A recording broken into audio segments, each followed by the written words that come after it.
The rain had been falling since dawn, a thin, relentless drizzle that soaked through black coats and settled into the bones.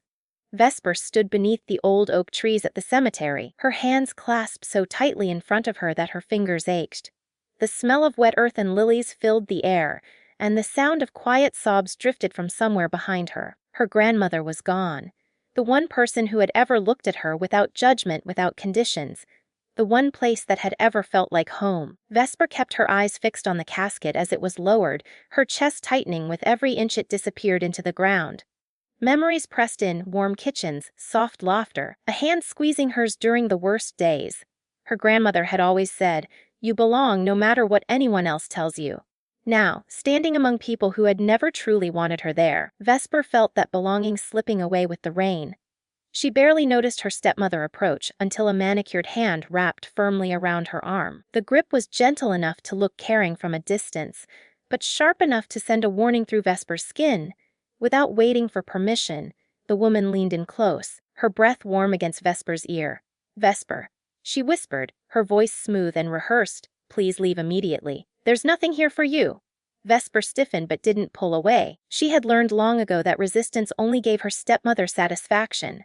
The woman continued, her lips curling into something that resembled concern but carried no warmth at all. "And don't fight us for the estate," she added softly. "You'll lose everything." For a moment the world seemed to tilt. The words echoed louder than the rain, louder than the prayers being spoken nearby. Lose everything. As if she had ever been allowed to have anything in the first place.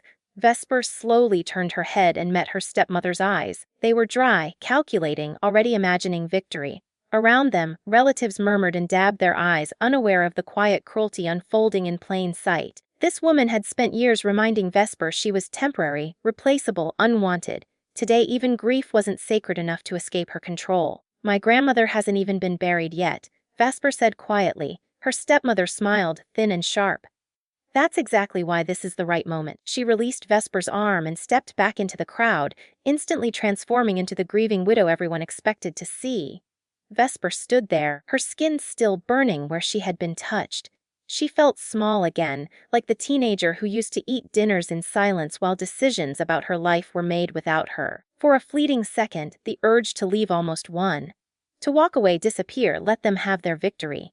That was what they expected. That was what they had trained her to do. But then she thought of her grandmother's last days. The way she had held Vesper's hand with surprising strength. The way her eyes had searched Vesper's face, serious and certain, as if entrusting her with something far bigger than grief. "Promise me you won't run," she had said.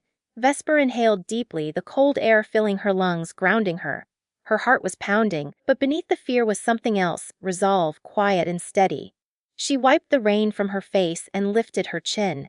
Instead of turning toward the path that led away from the cemetery, Vesper turned toward the chapel doors. Each step felt heavy, but also deliberate. Behind her, she could feel eyes watching, curiosity stirring. Ahead of her, the doors loomed tall and dark. Rainwater streaming down the wood. She reached for the handle and paused, just for a heartbeat. Whatever waited on the other side would change everything. And for the first time in her life, Vesper chose not to shrink. She pulled the doors open. The heavy doors groaned as they opened, their sound cutting through the low murmur of prayers and whispered condolences. A sudden rush of cold air swept into the chapel, carrying the sharp scent of rain and wet stone. Vesper stood still for a moment, framed by the doorway, her black dress clinging to her legs as droplets slid down her hair and neck. Every eye turned toward her, surprise rippling through the room like a held breath released too soon. Outside, the sky hung low and gray, rain falling in steady sheets. 3 figures stood just beyond the threshold, unmoving, as if they had been carved from the storm itself. The first was an older man holding a leather briefcase close to his chest, his suit darkened by water. His expression was calm, professional, and unwavering. Beside him stood a woman wrapped in a long coat, her face lined with concern and recognition the moment her eyes met Vesper's. Behind them, half shadowed by the rain, was a tall man whose presence alone seemed to shift the air, familiar yet unexpected. A soft gasp broke the silence. Vesper didn't need to look back to know who had made it. She felt it, the sudden stillness, the sharp tension that radiated from the place where her stepmother stood. Confidence drained the room like warmth through an open window. The older man stepped forward first, water dripping from his sleeves as he crossed the threshold. "Vesper Hale," he asked gently. She nodded, her throat tight. "I'm here on behalf of your grandmother," he said. "She asked that we wait until this moment." Whispers erupted behind her. Curious glances darted between the strangers and Vesper, trying to piece together a story no one had known existed. The stepmother's voice rose suddenly, brittle and forced. "This is highly inappropriate," she said, moving toward them with a tight smile. "This is a private family service." The woman in the coat turned, her eyes sharp despite the sorrow etched into her face. "Funny," she replied. "That's exactly what your mother said about love. And yet here we are." The stepmother froze. The smile slipped, just for a second, but it was enough. Vesper felt her pulse quicken. She remembered this woman now, Eleanor, her grandmother's oldest friend. The one who used to visit in secret after Vesper's father passed, when the house had grown cold and hostile. Eleanor had always brought pastries, always spoken in hushed tones, always looked at Vesper like she mattered. The tall man stepped forward next. Rain streamed down his hair, but his gaze was steady as it settled on the stepmother. Recognition flashed across her face, followed by disbelief. Her mouth opened, then closed again, as if words had suddenly abandoned her. "No," she whispered. The man said nothing. He didn't need to. His presence alone dismantled the carefully constructed version of events the stepmother had relied on for years. Vesper felt a strange calm settle over her. This wasn't chaos. This was timing. This was intention. The lawyer cleared his throat. "Your grandmother left explicit instructions," he said, his voice carrying easily through the chapel. "She asked that certain individuals be present before any formal reading of her will. She also requested that Vesper be here for all of it." The stepmother's face drained of color. She took a step back, her heels clicking sharply against the stone floor.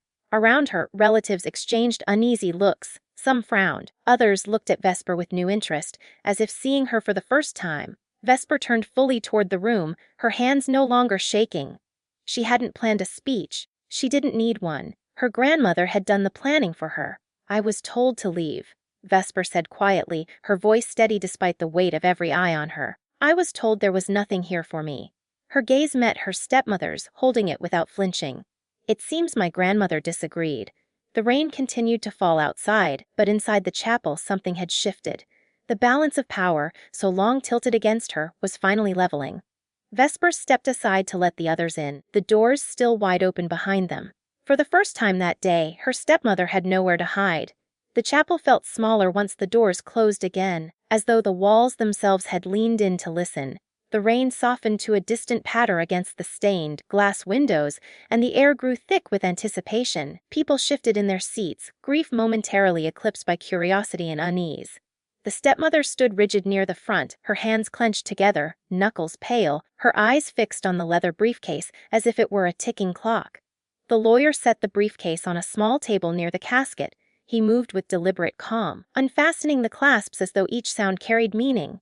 Vesper stood a few steps away, her heart hammering in her chest. She felt exposed, but also protected in a way she hadn't felt since childhood, as if her grandmother's presence still lingered, steady and watchful.